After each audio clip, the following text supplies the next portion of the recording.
പ്രപഞ്ച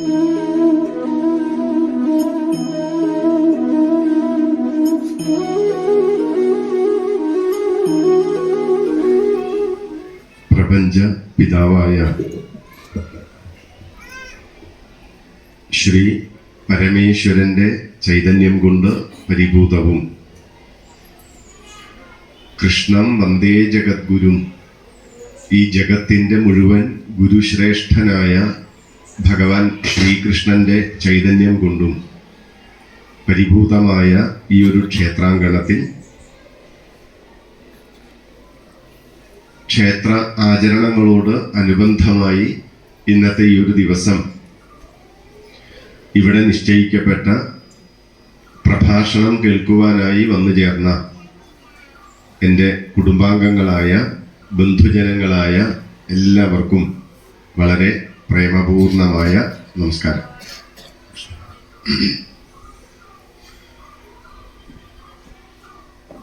ക്ഷേത്രവും ക്ഷേത്രത്തിലേക്കുള്ള നമ്മുടെ വരവും പോക്കും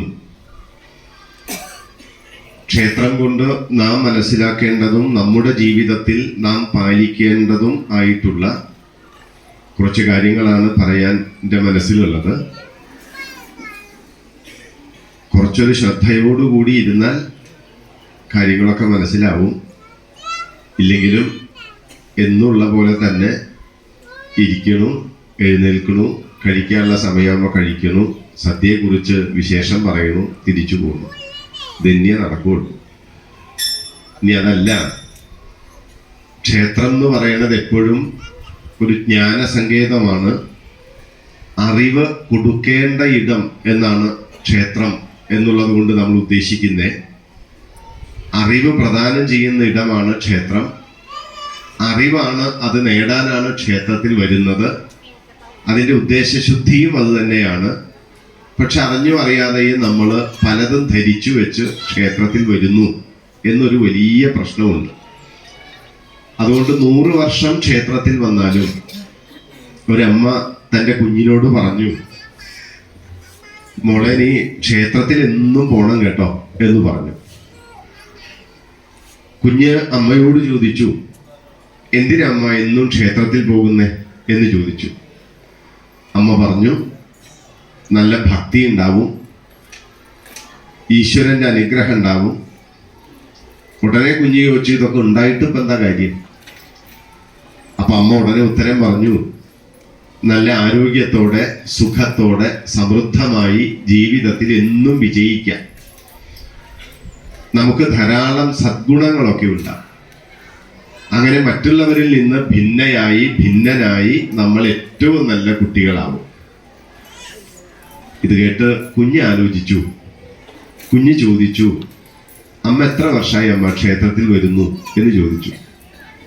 അമ്മ പറഞ്ഞു, ഞാൻ 30 വർഷമായി, 40 വർഷമായി, 50 വർഷമായി, 60 വർഷമായി ക്ഷേത്രത്തിൽ വരുന്നു.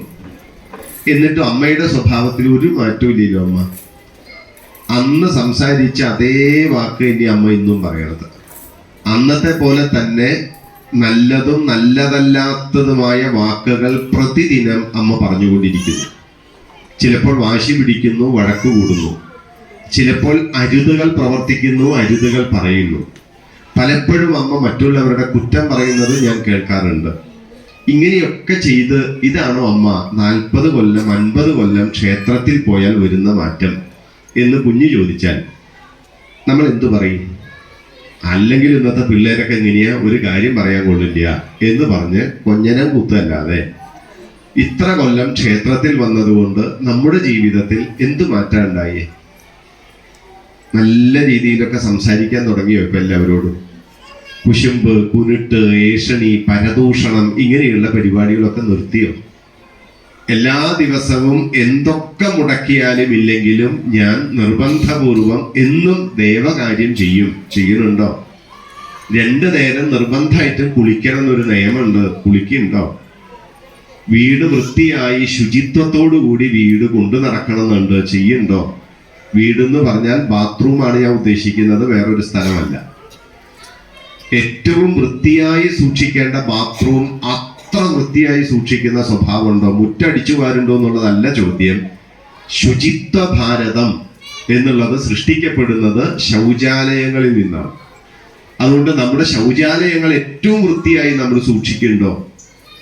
ഇങ്ങനെ നമ്മുടെ ജീവിതത്തിൽ നാം ചെയ്യുന്ന പ്രവൃത്തിയും നമ്മൾ പറയുന്ന വാക്കുകളും നാം കഴിക്കുന്ന ഭക്ഷണവും നാം ധരിക്കുന്ന വസ്ത്രവും തുടങ്ങി സർവ്വതിലും ഒരു ദേവത്വമുണ്ടോ?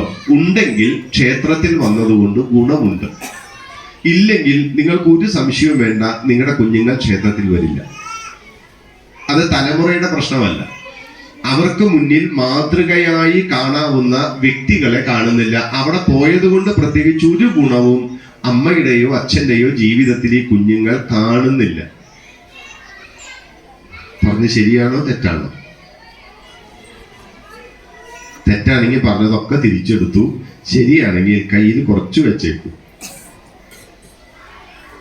ക്ഷേത്രം ഏറ്റവും നല്ല ഒരാളെ ഉണ്ടാക്കാനാണ്. ക്ഷേത്രം ഉപാസനയ്ക്ക് വേണ്ടിയിട്ടാണ്. ക്ഷേത്രം അറിവ് നേടാൻ വേണ്ടിയിട്ടാണ്. ഇത് മൂന്നുമില്ലാതെ ക്ഷേത്രത്തിൽ നിങ്ങൾ എത്ര കാലം കിടന്നാലും ഒരു ദേവനും തിരിഞ്ഞു നോക്കില്ല. അയ്യോ, ഞാൻ എല്ലാ പ്രദോഷവും നോക്കാറുണ്ട്. അത് നിങ്ങൾ നോക്കലേ ഉണ്ടാവുള്ളൂ, അല്ലാണ്ട് ഒന്നും സംഭവിക്കില്ല. ജീവിതത്തിൽ ഒന്നും സംഭവിക്കില്ല. ഞാൻ ഏകാദശി, വൈകുണ്ഠ ഏകാദശിയും ഗുരുവായൂർ ഏകാദശിയും തൃപ്രയാർ ഏകാദശിയും ഒക്കെ എടുക്കാറുണ്ട്. ഒരു കാര്യം ഉണ്ടാവില്ല ജീവിതത്തിൽ. അതുകൊണ്ട് നമുക്ക് ക്ഷേത്രം എന്താണെന്ന് ഒന്ന് മനസ്സിലാക്കി വെക്കുക. മനസ്സിലാക്കി വെക്കുമ്പോൾ ശ്രദ്ധയുണ്ടെങ്കിൽ മാത്രമേ മനസ്സിലാക്കാൻ പറ്റുള്ളൂ. ഇനിയല്ല, പലരും ഇപ്പൊ തന്നെ തുടങ്ങി ഉറങ്ങാൻ. അപ്പൊ പറഞ്ഞിട്ട് കഴിഞ്ഞ പ്രായം കൂടുമ്പോൾ ഇത്തിരി അസ്കതയൊക്കെ ഉണ്ടാവും. എന്നാലും ഭക്ഷണം ഒരു സമയം ഉണ്ടല്ലോ, ആ സമയത്ത് ഇന്നേ കിട്ടുള്ളൂ. അപ്പോൾ ഇത്തിരി നേരം ഒന്ന് ശ്രദ്ധിച്ചിരിക്കണം. ക്ഷേത്രം എന്നുള്ള വാക്കിനർത്ഥമൊക്കെ നമുക്കറിയാം. ക്ഷയങ്ങളിൽ നിന്ന് സംരക്ഷിക്കുന്നത് എന്തോ അത് ക്ഷേത്രം. അതിന് സംശയമില്ലല്ലോ. ക്ഷയങ്ങളിൽ നിന്ന് സംരക്ഷിക്കുന്നത് ക്ഷയാത് ത്രായതേ എന്ന് പറയും. ക്ഷയങ്ങളിൽ നിന്ന് ത്രാണനം ചെയ്യാൻ രക്ഷിക്കുക. പുംനാമ നരകങ്ങളിൽ നിന്ന് ത്രാണനം ചെയ്യുന്നത് ആരോ? അത് പുത്രൻ. അത് തന്നെയാണ് പുത്രി. അപ്പൊ മക്കൾ എന്ന് പറഞ്ഞാല് പുംനാമ നരകങ്ങളിൽ നിന്ന് ത്രാണനം ചെയ്താലാണ് പുത്രൻ പുത്രി എന്നൊക്കെ പറയുക. ഇതേപോലെ സർവക്ഷയങ്ങളിൽ നിന്നും ത്രാണനം ചെയ്യാൻ രക്ഷിക്കുക. അതാണ് നമ്മൾ പറയുന്ന ക്ഷേത്രം. മനസ്സിലായില്ല? സംശയമില്ലല്ലോ? ശരി. ക്ഷയങ്ങളിൽ നിന്ന് സംരക്ഷിക്കുന്നതാണ് ക്ഷേത്രം എന്ന് ഒരാൾ പറഞ്ഞപ്പോ ഉടനെ ചോദിച്ചു, എന്താ ഈ ക്ഷയം? അങ്ങനെയുണ്ടല്ലോ. ഈ ക്ഷയം എന്ന് പറഞ്ഞാൽ എന്താ? ഈ ചുമച്ചിരിക്കലാണോ ക്ഷയം? അല്ല. ക്ഷയം എന്ന് പറഞ്ഞാൽ നമുക്ക് ധാരാളം പ്രശ്നങ്ങളുണ്ട്, നമുക്ക് ധാരാളം വിഷമങ്ങളുണ്ട്, നമുക്ക് ധാരാളം ദാരിദ്ര്യമുണ്ട്, സങ്കടമുണ്ട്, രോഗപീഠകളുണ്ട്, പല പല പ്രശ്നങ്ങളാണ് നമുക്ക്. നമ്മുടെ ഓരോരുത്തരുടെയും പ്രശ്നങ്ങൾ ഓരോന്ന് നമ്മൾ എടുത്തു നോക്കിക്കഴിഞ്ഞാൽ ഓരോരുത്തർക്കുമുണ്ട് ഒന്നിലധികം പ്രശ്നങ്ങൾ. ഈ പ്രശ്നങ്ങളിൽ നിന്നെല്ലാം, ഈ ക്ഷയങ്ങളിൽ നിന്നെല്ലാം നമ്മളെ എന്താണോ സംരക്ഷിക്കുന്നത്, നമ്മുടെ ഇല്ലായ്മകളും വല്ലായ്മകളും ദുഃഖങ്ങളും ദുരിതങ്ങളും സങ്കടങ്ങളും രോഗപീഠകളും അജ്ഞതയും തുടങ്ങി നമ്മുടെ പ്രശ്നങ്ങൾ എന്തൊക്കെയുണ്ടോ ഈ പ്രശ്നങ്ങളിൽ നിന്ന് നമ്മളെ സംരക്ഷിക്കുന്നതാണ് ക്ഷേത്രം. ഇതാണ് ക്ഷയം. മനസ്സിലായോ? രണ്ടാമത് പറഞ്ഞത് ക്ഷേത്രം എന്ന് പറഞ്ഞാൽ എന്താ? ക്ഷയങ്ങളിൽ നിന്ന് സംരക്ഷിക്കുന്നത്. ക്ഷയം എന്ന് പറഞ്ഞാൽ എന്താ? ഈ കുഴപ്പം പിടിച്ച ജീവിതത്തിൽ ഈ പ്രാരബ്ധങ്ങൾ, പ്രശ്നങ്ങൾ, ഇതിൽ നിന്നൊക്കെ നമ്മളെ സംരക്ഷിക്കാൻ നമുക്കൊരു അഭയ കേന്ദ്രം വേണം. 100 കിലോ ഭാരം ഒരാൾ തലയിൽ ചുമന്ന് നടക്കുക. ഈ ഭാരം എവിടെയെങ്കിലും ഒരിടത്തൊന്ന് ഇറക്കി വെക്കണ്ടേ? എന്നിതിങ്ങനെ ചുമന്ന് നടന്നാൽ മതിയോ? പോരാ, എവിടെയെങ്കിലും ഒന്ന് ഇറക്കി വെക്കണം. നമ്മുടെ ജീവിതമാകുന്ന ജീവിത ഭാരങ്ങളെ മുഴുവൻ ഒരിടത്ത് ഇറക്കി വെച്ച് നമുക്ക് സമാശ്വസിക്കാനുള്ള ആശ്വാസ കേന്ദ്രമാണ് ക്ഷേത്രം. മനസ്സിലായേ?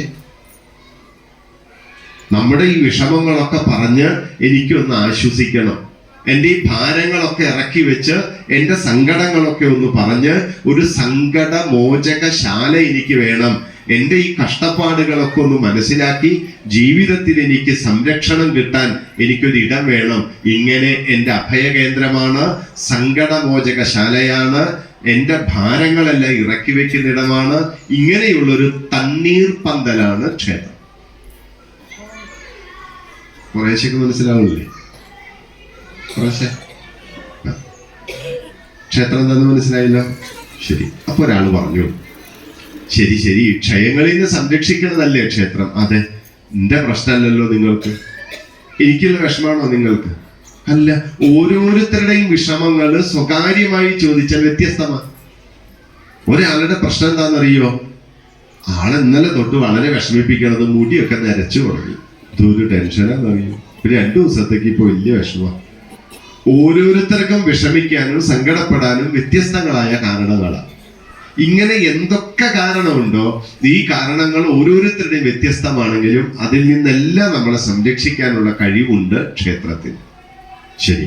അങ്ങനെയുള്ള ഒരു സങ്കേതത്തിലേക്ക്, അത്രയും ശ്രേഷ്ഠമായ ഒരു സങ്കേതം ഇതാണ് ക്ഷേത്രം എന്ന് കേട്ടപ്പോ എല്ലാവരും കൂടി തീരുമാനിച്ചു, നമുക്കും ഒരു ക്ഷേത്രം വേണം. ഇങ്ങനെയൊക്കെയാണോ? അതെ. എല്ലാ പ്രശ്നവും തീരും, എല്ലാ പ്രശ്നവും തീരും. എന്നാൽ ഞങ്ങൾക്കും വേണം ഒരു ക്ഷേത്രം. അങ്ങനെ ക്ഷേത്രം വേണമെന്ന് എല്ലാവരും കൂടി തീരുമാനിച്ചു. തീരുമാനിച്ചതിന് ശേഷം അവരെല്ലാവരും ഒരു തന്ത്രിയെ പോയി കണ്ടു. ഇനി പറഞ്ഞ് ശ്രദ്ധിച്ച് കേൾക്കണം. എവിടെയെങ്കിലും ഒരു സ്ഥലത്ത് മുറിഞ്ഞു പോയാൽ പിന്നെ അത് കൂട്ടിച്ചേർക്കാൻ പറ്റില്ല. അതുകൊണ്ട് പറയട്ടെ, തന്ത്രിയെ പോയി കണ്ടിട്ട് പറഞ്ഞു, ഞങ്ങൾക്കൊരു ക്ഷേത്രം വേണം. അതിനെന്താ, പണിയാവല്ലോ. ഭൂമിയുണ്ടോ? ഉണ്ട്. ഇങ്ങനെ 1 ഏക്കർ സ്ഥലമുണ്ട്. ശരി. ഈ 1 ഏക്കർ സ്ഥലത്ത് എവിടെയെങ്കിലും ഒരിടത്ത് കൊണ്ടുപോയി ഒരു ക്ഷേത്രം പണിയാൻ പറ്റില്ല. ഈ ഭൂമിയിൽ ഏറ്റവും സ്വസ്ഥമായ ഒരിടത്ത് മാത്രമേ ക്ഷേത്രം പണിയാൻ പറ്റൂ. മനസ്സിലായേ? എങ്ങനെ സ്വസ്ഥമായ സ്ഥലം കണ്ടെത്തുക?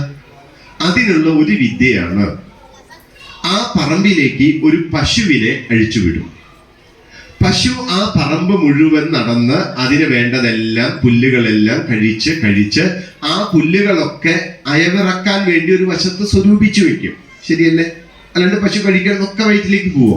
ഇല്ല. അതൊക്കെ എടുത്തു വെക്കും. എന്നിട്ട് ഈ പശു ആ കഴിച്ച ഭക്ഷണത്തെ അയവിറക്കാൻ വേണ്ടി ഒരിടത്ത് പോയി നിൽക്കും, ഒരിടത്ത് പോയി കിടക്കും. പശു ഒരിടത്ത് നിരന്തരമായി തുടർച്ചയായി ഏത് സ്ഥലത്താണോ പശു വിശ്രമിക്കുന്നത്, ആ ഇടമാണ് ആ ഭൂമിയിൽ ഏറ്റവും സ്വസ്ഥമായ ഇടം. സ്വസ്ഥമായ സ്ഥലത്തെ പശു വിശ്രമിക്കും. നിങ്ങൾ എവിടെയെങ്കിലും തൊഴുത്തു പണിതാൽ പശു അവിടെ കിടക്കില്ല. പശു കിടക്കണമെങ്കിൽ സ്വസ്ഥമായ ഇടത്തെ കിടക്കൂ. ഗോ ബ്രാഹ്മണേഭ്യ ശുഭമസ്തു നിത്യം. പശുവും ബ്രാഹ്മണനും സ്വസ്ഥമായ ഇടങ്ങളിൽ മാത്രമേ വാഴൂ. അവർക്ക് എപ്പോഴും ശുഭം ഉണ്ടാവണം എന്ന് പറഞ്ഞാൽ എന്താ അർത്ഥം? സ്വസ്ഥത എപ്പോഴും വേണം ആ ഇടത്തെ പശു. അങ്ങനെ ഈ പശുവിനെ 1 മാസം 2 മാസമൊക്കെ അങ്ങനെ അഴിച്ചുവിടും. പശു എവിടെയാണ് സ്ഥിരമായി പോയി വിശ്രമിക്കുന്നതെന്ന് നോക്കും. അപ്പോഴാ മനസ്സിലാവാതെ പശു ഇന്ന സ്ഥലത്ത് പോയിട്ടാ. എന്നാലേ അതാണ് ആ ഭൂമിയിൽ ഏറ്റവും സ്വസ്ഥമായ ഇടം. അവിടെയാണ് ക്ഷേത്രം പണിയാൻ പറ്റും. ഇത്രയും മനസ്സിലായോ? അങ്ങനെ പണിയാൻ തീരുമാനിച്ചു. അപ്പൊ അത് പണിയാൻ തന്ത്രിക്ക് പറ്റില്ല. അപ്പൊ അതിനൊരു സ്ഥപതി വേണം. ക്ഷേത്രം പണിയുന്നവരില്ലേ, അവര് ക്ഷേത്രത്തിന്റെ മാതൃകയ്ക്കനുസരിച്ച് ഒന്ന് പണിതു. പശുവിന്റെ കാര്യം പറഞ്ഞില്ലേ, ഗോവ് എന്നാണ് പറഞ്ഞത്. ഈ ഗോവിനെ നമ്മൾ നിരീക്ഷിച്ച് പരീക്ഷിച്ചാണ് കുറെ ദിവസം അതിന്റെ പിന്നാലെ നടക്കും, ഇല്ലേ? ഗോവിനെ നമ്മൾ എന്ത് ചെയ്യും? നല്ല പോലെ നോക്കും. സാധാരണ നോക്കണ പോലെയാണോ നോക്കുക? അല്ല, സാധാരണയിൽ കവിഞ്ഞു നോക്കും. ഗവാം ഈഷണം എന്ന് പറഞ്ഞേ. ഗവാം ഇതാണ് ഗവേഷണം. ഇങ്ങനെ ഗവേഷണം എന്നുള്ള വാക്കുണ്ടായേ. പശുവിനെ ഈ നിരീക്ഷിച്ച് പരീക്ഷിച്ചതിൽ നിന്നുണ്ടായ വാക്ക ഗവേഷണം. അപ്പൊ ഗവേഷണ വിദ്യാർത്ഥി പറഞ്ഞുകൊണ്ടിരിക്കട്ടെ, എനിക്ക് പശുവിനെ വിശ്വാസമില്ല എന്ന് പറഞ്ഞാൽ ഒന്ന് ആലോചിച്ച് നോക്കൂ. എടോ, നിന്റെ ഈ പേര് തന്നെ ഉണ്ടായത് പശുവിൽ നിന്ന, ഗോവിൽ നിന്ന. മനസ്സിലായോ? ശരി. അങ്ങനെ ആ സ്ഥലത്ത് ഒരു കെട്ടിടമൊക്കെ പണിത് വെച്ചു. അത് ക്ഷേത്രമായോ? ക്ഷേത്രമായിട്ടില്ല. അപ്പൊ എല്ലാവരും കൂടി തീരുമാനിച്ചു, ഇവിടെ നമുക്ക് ആരാ വേണ്ടേ? ശിവൻ വേണോ? ദേവി വേണോ? സുബ്രഹ്മണ്യം വേണോ? ഗണപതി വേണോ, കൃഷ്ണൻ വേണോ, വിഷ്ണു വേണോ, രാമൻ വേണോ? ആരാ വേണ്ടേ? സമൂഹത്തിന്റെ സ്വഭാവം ഏതാണോ അതിനനുസരിച്ച് ദേവതയെ മാത്രമേ ഇവിടെ പ്രതിഷ്ഠിക്കൂ. പിടികിട്ടിയോ? ശരി. അങ്ങനെ വന്ന് ഇഷ്ടപ്പെട്ട ഒരു ദേവതയെ തീരുമാനിച്ചു. കൃഷ്ണനാണ് വേണ്ടത്. അപ്പൊ കൃഷ്ണന്റെ ഭാവങ്ങളിൽ തന്നെ വ്യത്യാസം ഉണ്ടാവും. ഏത് ഭാവത്തിലാ? ഇപ്പൊ ചില ക്ഷേത്രങ്ങളിൽ ഗുജറാത്തിന്റെ ദേവതാ സങ്കല്പങ്ങളിൽ രണച്ചോടൻ എന്നാണ് കൃഷ്ണന്റെ ഒരു ഭാവം. രണച്ചോടൻ എന്ന് പറഞ്ഞാൽ യുദ്ധത്തിൽ പാലായനം ചെയ്ത് ഓടിപ്പോകുന്ന കൃഷ്ണന്റെ ഭാവത്തിലാണ് ഗുജറാത്തിലെ ദേവത. അതാണ് കേരളത്തിലെ അയ്യപ്പനെ പോലെ ഗുജറാത്തിന്റെ ദേവത രണച്ചോടനാണ്, യുദ്ധത്തിൽ ഓടിപ്പോകുന്ന കൃഷ്ണൻ. ഇങ്ങനെ കൃഷ്ണന്റെ തന്നെ വിവിധ ഭാവങ്ങളിലാണ് പ്രതിഷ്ഠ. ആ പ്രതിഷ്ഠയിൽ ഒരു പ്രതിഷ്ഠാഭാവത്തെ സങ്കല്പിച്ചു. അതിന് പറ്റിയ കൃഷ്ണന്റെ ഒരു രൂപത്തെ ഒരു വിഗ്രഹം ആക്കുന്നതിന് മുൻപ് ഒരു രൂപം കൊത്തിവെച്ചു. ഇത്രയും മനസ്സിലാവുണ്ടോ? ഏതാണ്ടൊക്കെ ശരി. അങ്ങനെ ഒരു രൂപം, അതിനെ നമ്മൾ ബിംബം എന്ന് പറയും. എന്താ പറയാ? അത് വിഗ്രഹമായിട്ടില്ല. വിഗ്രഹമാണെങ്കിൽ ബിംബത്തെ വിഗ്രഹമാക്കി മാറ്റുന്നത് തന്ത്രിയാണ്. തന്ത്രി എന്ന് പറഞ്ഞാൽ ആ വിഗ്രഹത്തിന്റെ പിതൃസ്ഥാനീയൻ, അച്ഛൻ, പിതാവ്, പരിപാലനം ചെയ്യുന്നവൻ. അപ്പൊ പിതാവ് എന്ന് പറഞ്ഞാൽ എന്താ അർത്ഥം? പരിപാലിക്കുക. ഭാര്യയെയും മക്കളെയൊക്കെ പരിപാലിക്കുമ്പോൾ കിട്ടണ പേരാ പിതാവ്. അല്ലെങ്കിൽ ഡാഡി എന്ന് വിളിക്കുക നല്ലത്. ഒരു പരിപാലനം ഇല്ല, വെറുതെ പോയി റെസ്റ്റ് ചെയ്യുന്ന ഒരു സ്ഥലമുണ്ട്. ശരി. അങ്ങനെ തന്ത്രി ആ വിഗ്രഹത്തെ, ബിംബത്തെ പ്രതിഷ്ഠിച്ച് ആ വിഗ്രഹത്തിന് ജീവൻ കൊടുക്കും. ഇപ്പൊ പ്രാണപ്രതിഷ്ഠ എന്ന് കേട്ടില്ലേ? പ്രാണൻ എന്ന് പറഞ്ഞ എന്താ? അത് ഒരു ബിംബത്തിലേക്ക് ആവാഹിച്ച് ഈ പ്രപഞ്ചം മുഴുവൻ നിറഞ്ഞു നിൽക്കുന്ന, ഹേ സർവത്ര എല്ലാത്തിലും നിറഞ്ഞു നിൽക്കുന്ന ഗോപ്സി ഭഗവാൻ, ഹേ ഭഗവാൻ, അങ്ങീ കാണുന്ന സർവ്വതിലുമുണ്ട്. ആ പ്രപഞ്ച ശക്തിയെ ഇതിലേക്ക്, ഈ ബിംബത്തിലേക്ക് ആവാഹനം ചെയ്യും. മനസ്സിലാക്കാൻ പറ്റുന്നുണ്ടോ? സർവത്ര ജീവജാലങ്ങളുടെ വിത്തുകളും അതിൻ്റെ ഉള്ളിലുണ്ടാവും.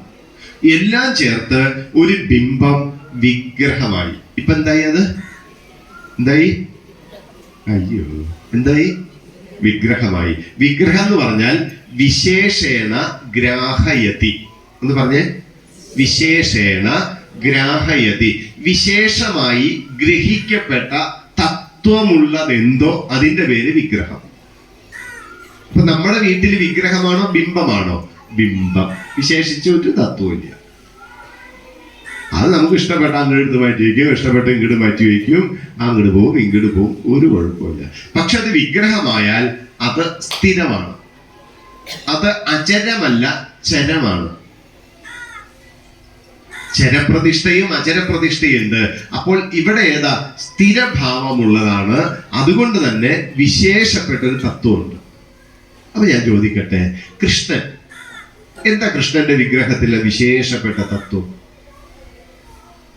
ഇവിടത്തെ ക്ഷേത്രത്തിന്റെ വിഗ്രഹം, ആ ക്ഷേത്രം, കൃഷ്ണനുണ്ടല്ലോ.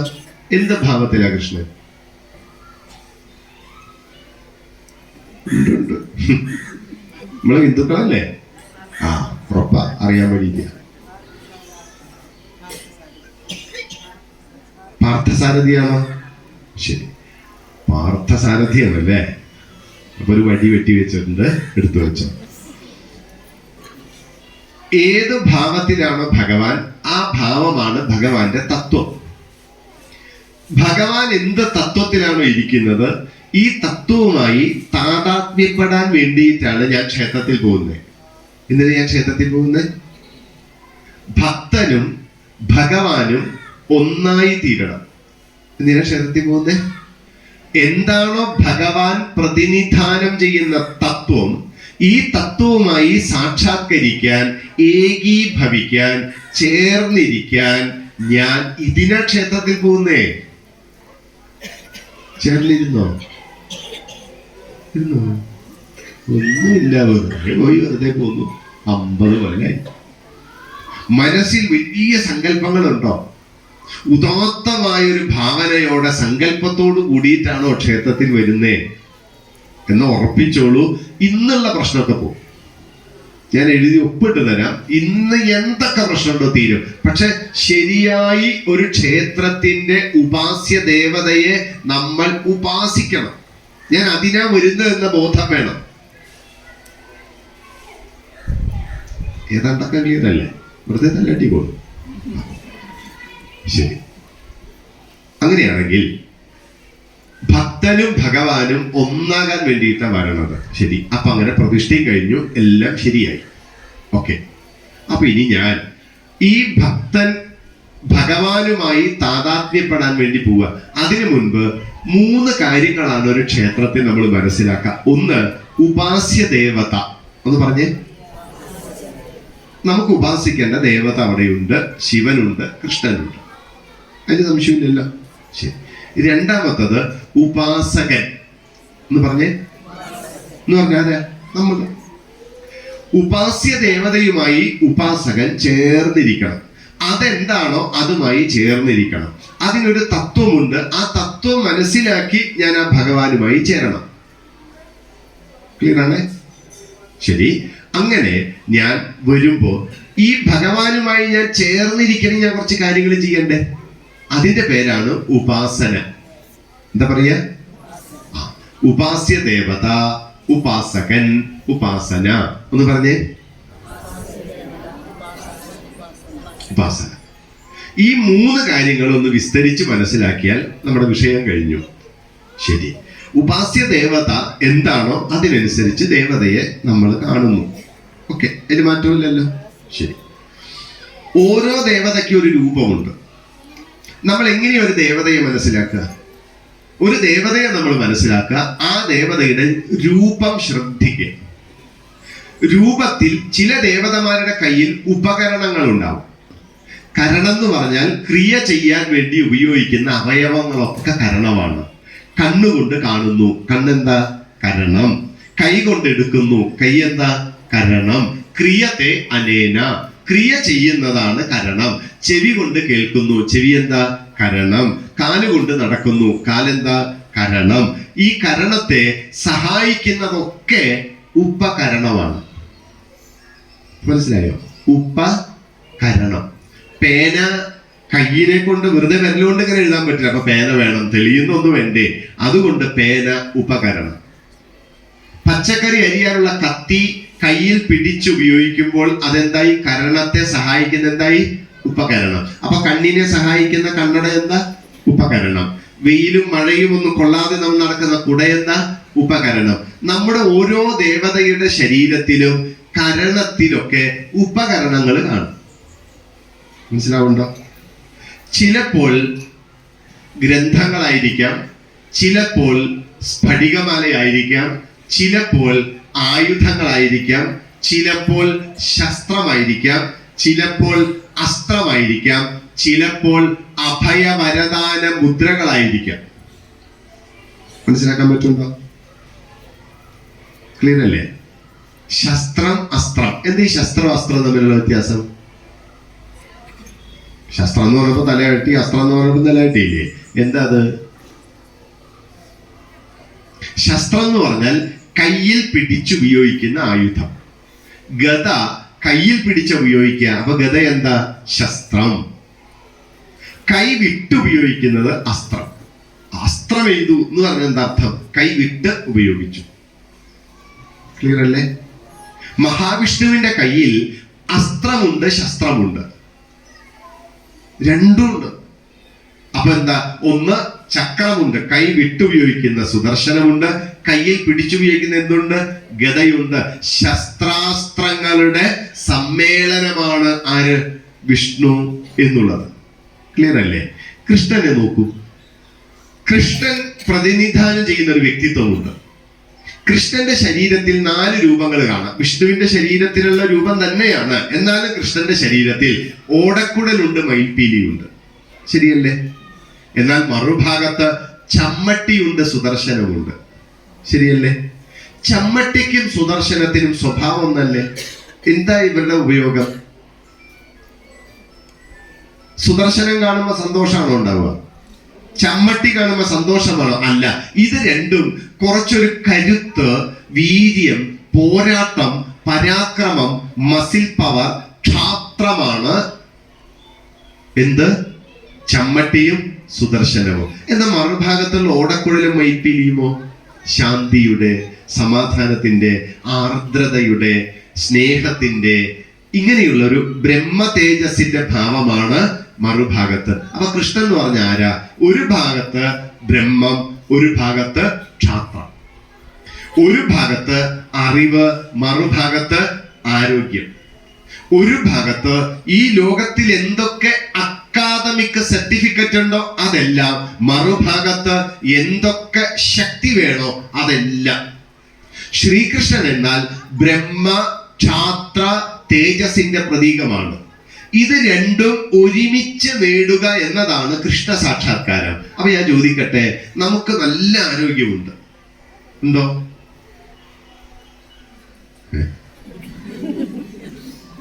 എന്തൊക്കെ കാര്യത്തിന് ആരോഗ്യമുണ്ട്? ആയുധത്തിന്റെ ശക്തിയുണ്ട്, ധനത്തിന്റെ ശക്തിയുണ്ട്, എന്തൊക്കെ വിഭവങ്ങൾ വേണോ അതെല്ലാം എന്റെ കയ്യിലുണ്ട്. മാത്രമല്ല മറുഭാഗത്ത് എന്തൊക്കെ അറിവ് വേണോ അതെല്ലാം എന്റെ കയ്യിലുണ്ട്. ഇതം ബ്രാഹ്മ്യം, ഇതം ക്ഷാത്രം, ഇതാ കൃഷ്ണൻ. കൃഷ്ണൻ എന്ന ഭഗവാൻ പ്രതിനിധാനം ചെയ്യുന്ന തത്വം ഇതാണ്. ഈ തത്വവുമായി സാക്ഷാത്കരിക്കുമ്പോൾ എന്തൊക്കെ അറിവുണ്ടോ എല്ലാ അറിവും നമ്മളിൽ ഉണ്ടാവണം. രാമായണം, മഹാഭാരതം, വേദം, ഉപനിഷത്ത്, ദർശനങ്ങൾ, ഇതിഹാസം, അവിടെ എന്തൊക്കെയുണ്ടോ അറിവായിട്ട്, ജ്ഞാനപാന, ഹരിനാമകീർത്തനം, ദൈവദശകം, ആത്മോപദേശതകം, അനുകമ്പാദശകം, അങ്ങനെ തുടങ്ങിയിട്ട് കുറെ എന്തൊക്കെ അറിവുകൾ ഈ ലോകത്തുണ്ടോ, ഭൂമുഖത്തുണ്ടോ, സയൻസ്, ഇംഗ്ലീഷ്, ഫിസിക്സ് എല്ലാം. മറുഭാഗത്ത് എന്തൊക്കെ ശക്തി വേണോ അതൊക്കെ എൻ്റെ കയ്യിലുണ്ട്.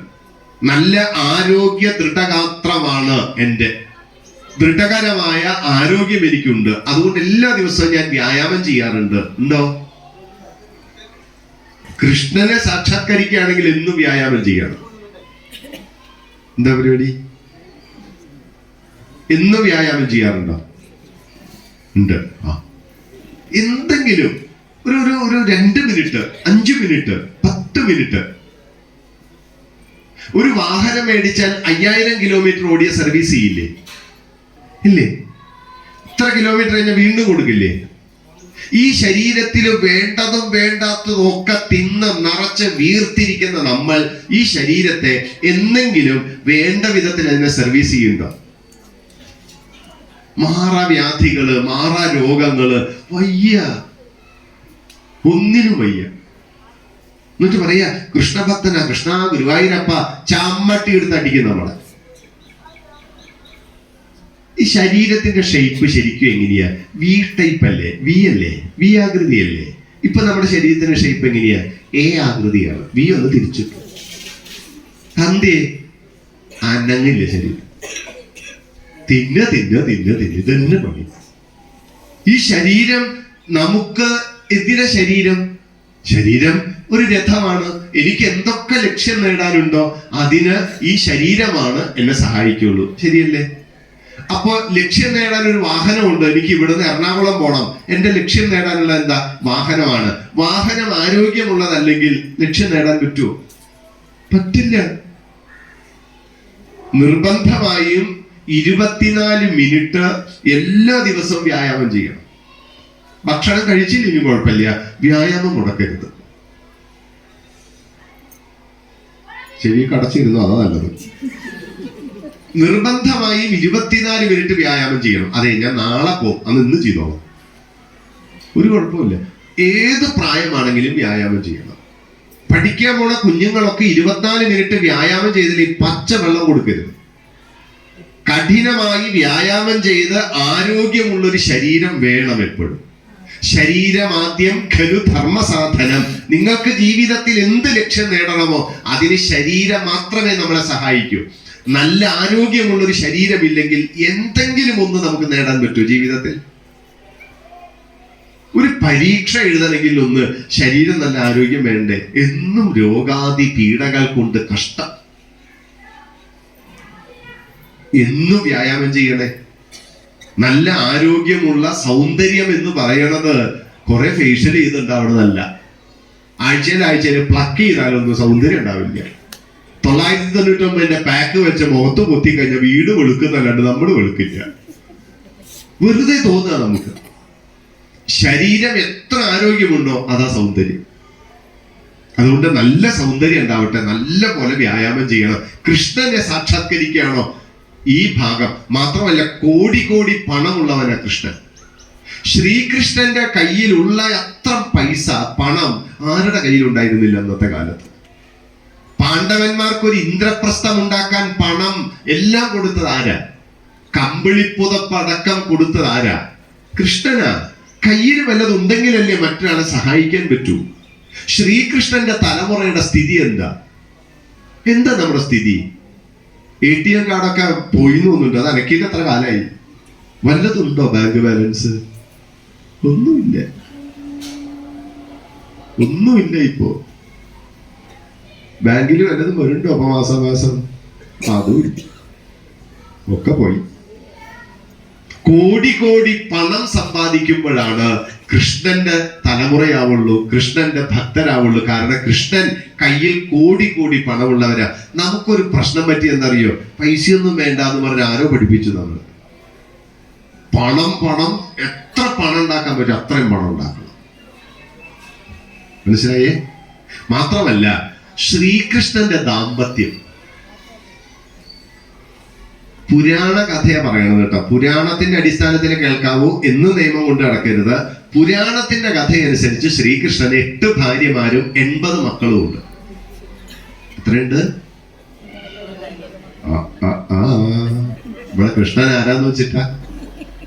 പക്ഷെ ഒന്നും കൂടി ആലോചിക്കണം. ഇത് കേട്ടിട്ട് അത്ഭുതപ്പെടരുത്, മറിച്ച് അത്ഭുതപ്പെടേണ്ട ഒരു ഏരിയ അതിലുണ്ട്. ഓരോരുത്തരിലും 10 വീതം മക്കളുണ്ട്. ഒരാളിൽ 10 മക്കൾ ഉണ്ടാകണമെങ്കിൽ, അങ്ങനെ 8 പേരിലും 10 വീതം മക്കൾ ഉണ്ടാകണമെങ്കിൽ ആ ദാമ്പത്യം എങ്ങനെയുള്ളതായിരിക്കും? അത് മാത്രമേ ഓർക്കാവൂ, വേറെ ഒന്നും ഓർക്കരുത്. എത്ര സ്നേഹ വിശ്വാസം ഉണ്ടെങ്കിൽ മാത്രമാണ് 10 മക്കൾ ഉണ്ടാവുക. ദാമ്പത്യത്തിൽ ഇത്രയും ഉയർന്ന സങ്കല്പം വെച്ച സമൃദ്ധമായ ജീവിതം കൊണ്ട് നടന്ന കൃഷ്ണന്റെ പിൻതലമുറയിൽ നമ്മുടെ ദാമ്പത്യം എങ്ങനെയാ? ദാരിദ്ര്യമാണോ സമ്പന്നമാണോ? നമ്മൾ ഏത് കാര്യത്തിലാണ് കൃഷ്ണനെ മാതൃകയാക്കേണ്ടേ? ഇപ്പോഴോ നമുക്ക് 2 പേർക്കും കൂടി ഒരെണ്ണം. വിരോധാഭാസം നോക്കണേ. 2 പേർ കൂടി എത്രയാ? 2 വേണം. 2 പേർ കൂടി ഇപ്പൊ എത്രയാ? അവിടത്തെ മോൾക്കും ഇവിടത്തെ മോനും കൂടി ഒരെണ്ണം. ഒരു കുഞ്ഞുങ്ങളുള്ളവരെ നമ്മുടെ ആചാര്യന്മാർ അനപത്യൻ എന്നാ വിളിച്ച്. അനപത്യൻ എന്ന് പറഞ്ഞാൽ മക്കളില്ലാത്തവർ എന്നാണ് അർത്ഥം. ഒന്നാണെങ്കിൽ അനപത്യന. കാരണം ഈ ഒന്നിനെ ചൊല്ലിയുള്ള വേവലാതി ഉണ്ടല്ലോ. നിത്യ നരകായിരിക്കും. ഇത് പോയാ വന്നില്ലെങ്കിൽ അങ്ങോട്ട് പോയാ ഇങ്ങോട്ട് പോയാ അതിനെ വിട്ടുപിരിയാതെ പാശമിട്ട് കെട്ടി അതിനെ കാണാതെ ഒന്നും പറ്റില്ല. ആ കുഞ്ഞാണെങ്കിലോ എന്നും വേട്ടാളനെ പോലെ കുത്തി പുഴുവിനെ കുത്തി വേട്ടാളനാക്കും. കാരണം ഇതിനെ വിട്ട് അമ്മ നടക്കില്ല. ഒരു സ്ഥലത്തേക്ക് ആ കുഞ്ഞിനെ വിടില്ല. ഒന്ന് മാത്രമാണെങ്കിൽ അനപത്യനാണ് എന്ന് വെറുതെ പറയല്ല, മക്കളില്ലാത്തതിന് തുല്യമാണ് ഒന്ന്. കാരണം അത്ര ഇല്ലാത്ത വിഷമം ഉള്ളതിലൂടെ അനുഭവിക്കുന്നവർ ഒന്നാണെങ്കിൽ. അതുകൊണ്ട് ദയവ് ചെയ്ത് 2 ഉണ്ടാവട്ടെ. സമയം കഴിഞ്ഞിട്ടൊന്നുമില്ല, ഒന്നുകൂടി ആലോചിച്ചോളൂ. ഉണ്ട്, പറ്റും. കാരണം 2 പേർക്ക് കൂടി ഒന്ന്. എന്ത് ഇക്വേഷനാ? മാത്തമാറ്റിക്സ് പഠിച്ചവരല്ലേ നമ്മള്. അതുകൊണ്ട് ഇവിടെ മുതിർന്നവരൊക്കെ മക്കളെ വിവാഹം കഴിപ്പിക്കുമ്പോൾ ഒറ്റ കാര്യം, 2 വേണം. 3 ബോണസ്. വളരെ കേമായി. 2 പേർക്ക് കൂടി 3. 2 തലമുറ കഴിയുമ്പോൾ എത്ര ഉണ്ടെന്നറിയാം. കണക്ക് കൂട്ടാൻ പറയണില്ലേ? ആ കൊടുങ്ങല്ലൂർ ടൗണിൽ വെറുതെ ഒന്ന് പോയി നിൽക്കുക. അപ്പൊ കാണാം ഡസൻ കണക്കിന് പോണത്. ശരി, അങ്ങനെയാണെങ്കിൽ കൃഷ്ണന്റെ ദാമ്പത്യം, കൃഷ്ണന്റെ ധനം, കൃഷ്ണന്റെ കഴിവ്, കൃഷ്ണന്റെ അറിവ്, ഇതൊക്കെ താതാത്മ്യപ്പെടുമ്പോഴാണ് കൃഷ്ണന് ഞാനുമായിട്ട് ബന്ധമുള്ളൂ. അല്ലാണ്ട് കൃഷ്ണ ഗുരുവായൂരപ്പ എന്ന് പറഞ്ഞ നെഞ്ചത്തടിച്ചു കറഞ്ഞിട്ട് വല്ല കാര്യമുണ്ടോ? ഭക്തൻ ഭഗവാനുമായി താതാത്മ്യപ്പെടുമ്പോഴാണ് നമ്മൾ ക്ഷേത്രോപാസന കൊണ്ട് ഉദ്ദേശിക്കുന്നത്. ശരി, അങ്ങനെ ഞാൻ ഭഗവാനുമായി താതാത്മ്യപ്പെടാൻ എന്റെ ക്ഷേത്ര ദർശനം തുടങ്ങുകയാണ്. എങ്ങനെയാ ക്ഷേത്രത്തിൽ വരിക?